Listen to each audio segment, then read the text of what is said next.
हर हर महादेव। श्री शिवाय नमस्तुभ्यम। स्वागत है आप सभी का एक बार फिर से।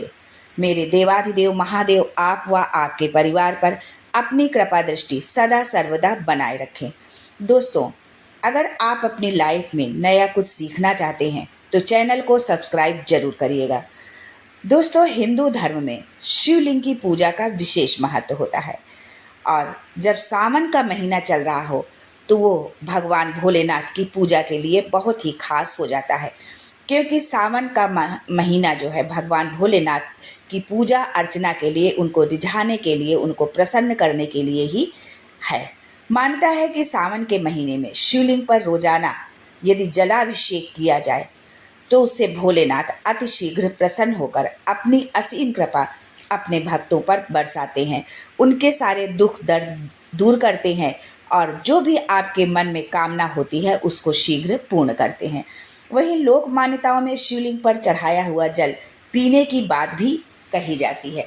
दोस्तों, यह बात सिर्फ लोक मान्यता ही नहीं है, शिव महापुराण में भी वर्णित है कि यदि आप भगवान भोलेनाथ के मंदिर पर जा रहे हैं, उनका जलाभिषेक कर रहे हैं, तो वहाँ से आप जो है जिस लोटे से या जिस पात्र से आपने जल चढ़ाया है उसको आप खाली लेकर के नहाएं। उसमें चाहे आप 2 बूंद ही उनका जो जलाभिषेक आपने किया है वो जल लेकर आए, लेकिन वो जल लेकर आप जरूर आए जो है, क्योंकि भोलेनाथ यदि आप खाली पात्र लेकर के आते हैं तो ये महादेव को बिल्कुल नहीं अच्छा लगता है कि मेरे दर से जो भी मेरा भक्त जाए वो खाली चला जाए, ये उन्हें अच्छा नहीं लगता। इसलिए आप उसमें से जल लेकर जरूर आए और उस जल का क्या करना है ये भी हम आपको आगे के वीडियो में बताएंगे।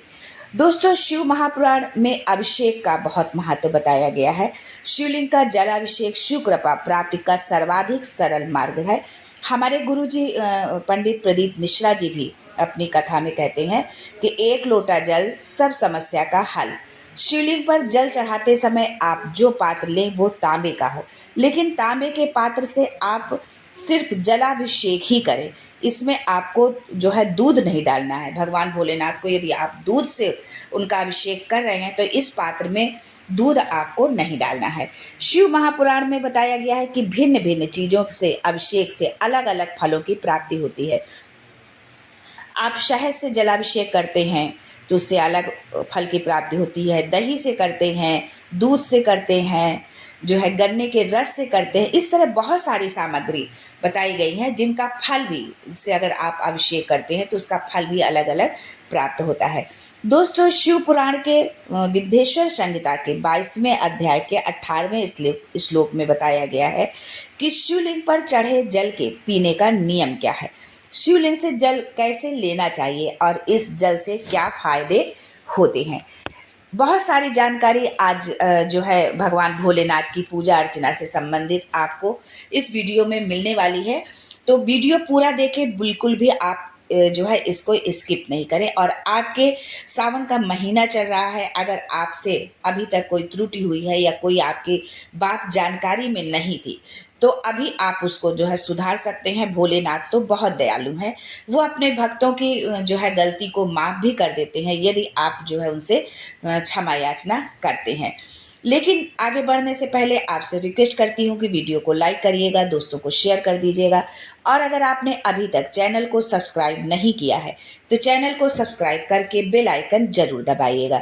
दोस्तों, हिंदू धर्म में भगवान शिव को देवताओं में सबसे उच्च स्थान प्रदान किया गया है। वेद पुराणों में वर्णित है कि अगर कोई व्यक्ति सच्चे दिल से भगवान शिव को सोमवार के दिन जल अर्पण करता है, उनका जलाभिषेक करता है, तो उसकी हर एक मनोकामना पूर्ण होती है। दोस्तों, बहुत लोगों में ये भ्रांति है कि शिवलिंग पर चढ़ा जल पीना चाहिए या नहीं।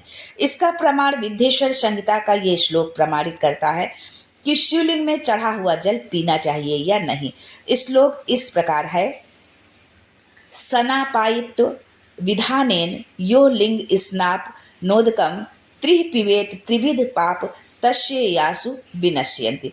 विद्येश्वर संहिता के 22वें अध्याय के 18वें श्लोक में ये प्रमाण बताया गया है कि जिस जल को शिवलिंग पर चढ़ाया जाता है उस जल को त्रिपवेदम मतलब 3 बार थोड़ा थोड़ा करके पीने से, उसका आचमन करने से कायिक, वाचिक और मानसिक तीनों प्रकार के रोग जो है दूर हो जाते हैं।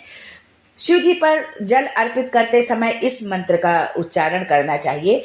ओम नमः संभवाय च मयो भवाय च, नमः शंकराय च मयस्कराय च, नमः शिवाय च शिवतराय च। यदि आपको ये श्लोक नहीं याद है या आपको नहीं आता है तो आप जो है भगवान शिव के पंचाक्षरी मंत्र या षडाक्षर मंत्र या शिव महापुराण का जो मूल मंत्र है श्री शिवाय नमस्तुभ्यम, इसका भी आप उच्चारण कर सकते हैं। यदि आप इस मंत्र का उच्चारण ना कर पाए तो इसके लिए जो है कोई जो है आपको परेशान होने की ज़रूरत नहीं है। दोस्तों, आप जब शिवलिंग पर जल अर्पित करें तो आपका मुख उत्तर दिशा की ओर होना चाहिए, क्योंकि उत्तर दिशा को शिव जी का बायां अंग माना जाता है जो माता पार्वती को समर्पित है। इस दिशा की ओर मुंह करके जल अर्पित करने से भगवान शिव और माता पार्वती दोनों की कृपा दृष्टि प्राप्त होती है। कभी भी पूर्व दिशा की ओर मुख करके जो है जल न चढ़ाएं, क्योंकि पूर्व दिशा को भगवान भोलेनाथ का प्रवेश द्वार माना जाता है और इस दिशा की ओर मुख करने पर शिव का द्वार अवरुद्ध होता है और वो रुष्ट हो जाते हैं। दोस्तों, शिव पुराण के अनुसार जो जल शिवलिंग पर चढ़ाया जाता है उसे थोड़ा थोड़ा करके पीना चाहिए। इस जल के पीने से कायिक, वाचिक और मानसिक तीनों प्रकार के जो है रोग दूर होते हैं। दोस्तों, वीडियो को बिल्कुल अंत तक देखें। जल से संबंधित, भोलेनाथ से जुड़ी बहुत सारी जानकारी आपको आज के इस वीडियो में मिलने वाली है। पता नहीं कौन सी जानकारी आपके लिए हो, आपके भाग्य को बदलने के लिए हो, इसलिए वीडियो को अंत तक देखें और कमेंट में हर हर महादेव जरूर लिखें। जो महादेव के सच्चे भक्त हैं वो कमेंट में भगवान भोलेनाथ का जयकारा जरूर लगाएंगे। दोस्तों, शिवलिंग पर चढ़ाए गए एक लोटे जल में जो है आपके सभी विघ्नों को, आपकी सभी समस्याओं का समाधान छिपा हुआ है। यदि आप भगवान शिव को मात्र एक लोटा जल ही आप समर्पित करते हैं और कोई पूजन की सामग्री आपके पास नहीं है तो भी वो इससे बहुत शीघ्र प्रसन्न हो जाते हैं। दोस्तों, शिवलिंग पर चढ़ा हुआ जल कोई साधारण जल नहीं रह जाता है, उसमें शिव और शक्ति दोनों का समागम हो जाता है। ये अद्भुत जल काल को भी अपना रास्ता बदलने के लिए विवश कर देता है। ये आपके शत्रु का विनाश भी कर सकता है, तो आपके विनाश को रोकने की शक्ति भी इसमें छिपी हुई है। रामचरितमानस में भी कहा गया है कि क्षिति जल पावक गगन समीरा, पंच तत्व यह बना शरीरा। अर्थात हमारे शरीर की रचना जिन पंच तत्वों से हुई है उसमें जल का प्रमुख स्थान है। संपूर्ण भूमंडल में 70% जल का भाग है। जल ही जीवन है, जल है तो कल है, इसलिए जल को बहाओ नहीं, बचाओ। दोस्तों, हम भोलेनाथ को जल तो अर्पित करते हैं पर उसका प्रसाद नहीं लेते, या हम ये कह सकते हैं कि जल को प्रसाद रूप में लेना है ये जानते ही नहीं है।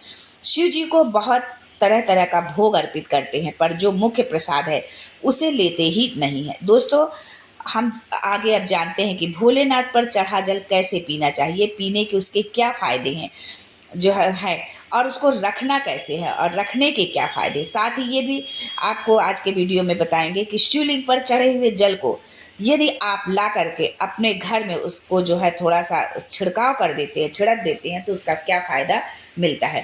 पहले जानते हैं शिवलिंग पर चढ़ा जल पीने के फायदे। शिवलिंग पर चढ़े हुए जल को पीने से आप स्वस्थ रहेंगे, बीमारी आपके पास नहीं आएगी और यदि आप किसी रोग से ग्रस्त हैं तो उसमें भी सुधार होने लगेगा। दोस्तों, अब बात ये आती है कि अभी तो सावन है, आप हर दिन या सोमवार को शिवालय जाते होंगे और जल भी अवश्य चढ़ाते होंगे, लेकिन सावन समाप्ति के बाद यह नियम टूट जाएगा। इसलिए हमेशा जल कैसे मिलेगा कि आप उसे पी सके।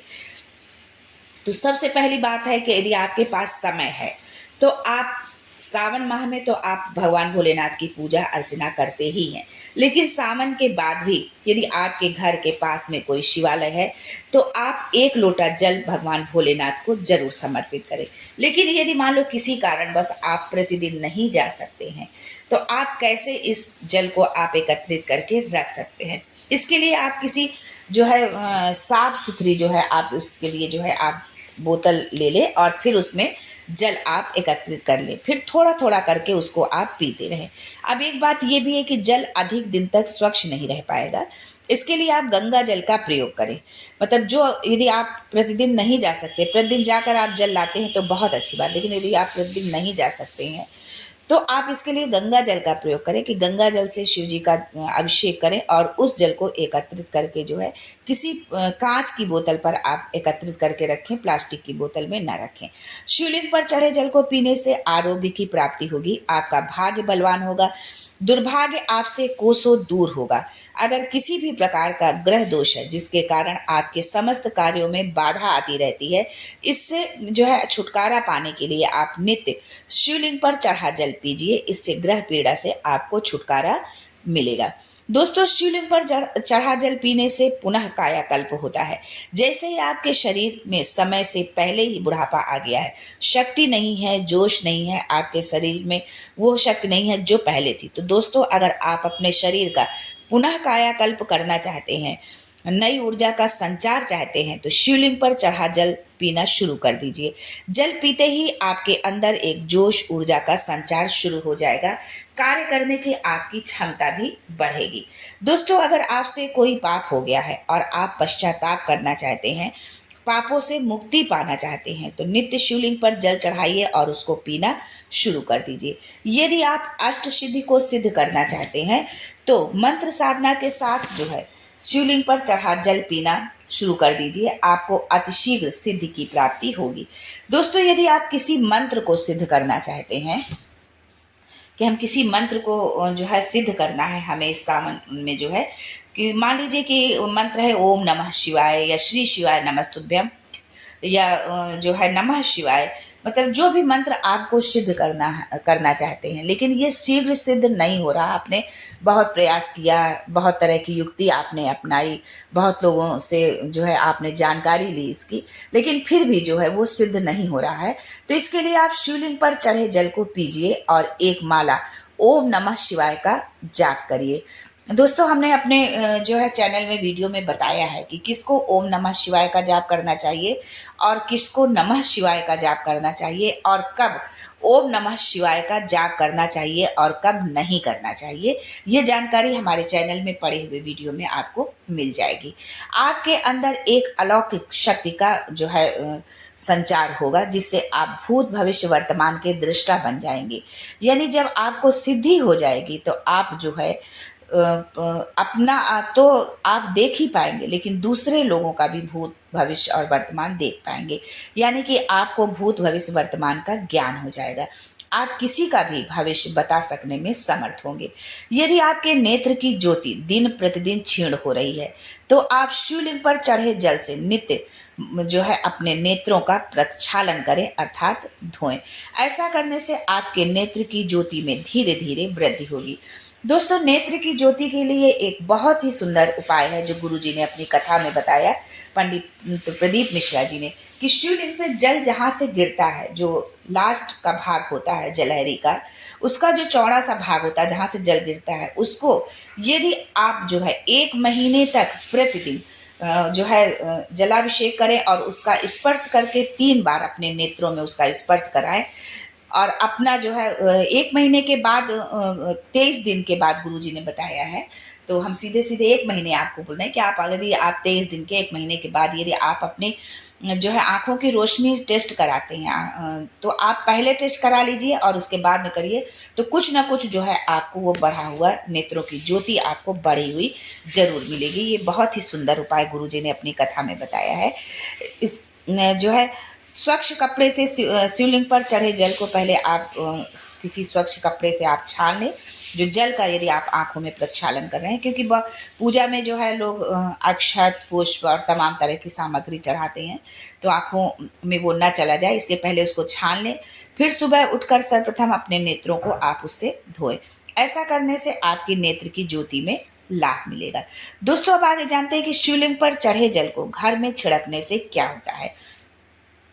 दोस्तों, शिवलिंग पर चढ़े हुए जल को घर में छिड़कने से गरीबी, दरिद्रता, दुख, शोक सब का नाश होता है। यदि आप चाहते हैं कि माता लक्ष्मी का स्थायी वास आपके घर में हो, तो इसके लिए शिवलिंग पर चढ़े जल को प्रातः पूजा के पश्चात छिड़के और सुगंधित धूप या लोबान जो भी उपलब्ध हो पूरे घर में अवश्य दिखाएं। यदि आप प्रतिदिन शिव मंदिर जाते हैं, तो वहां से जो आप जल ला रहे हैं उसको जो है जल ला करके पूरे घर में छिड़क दे, बस बाबा आपका भंडार भर देंगे। ऐसा करने से माँ लक्ष्मी का आपके स्थायी वास रहेगा। माँ अन्नपूर्णा आपका भंडार कभी भी खाली नहीं होने देंगी। शिवलिंग पर चढ़ा जल छिड़कने से घर तीर्थ के समान जो है पवित्र हो जाता है। उस घर में रहने वाले सदस्यों का आचार विचार पवित्र होता है। सदाचारी गुणों का समावेश हो जाता है। शिवलिंग पर चढ़े जल का छिड़काव करने से माँ लक्ष्मी का स्थायी वास रहता है। समस्त देवी देवताओं का फेरा जो है घर में होता रहता है, जिससे आपके घर में किसी प्रकार की नकारात्मक शक्ति का प्रवेश नहीं होगा।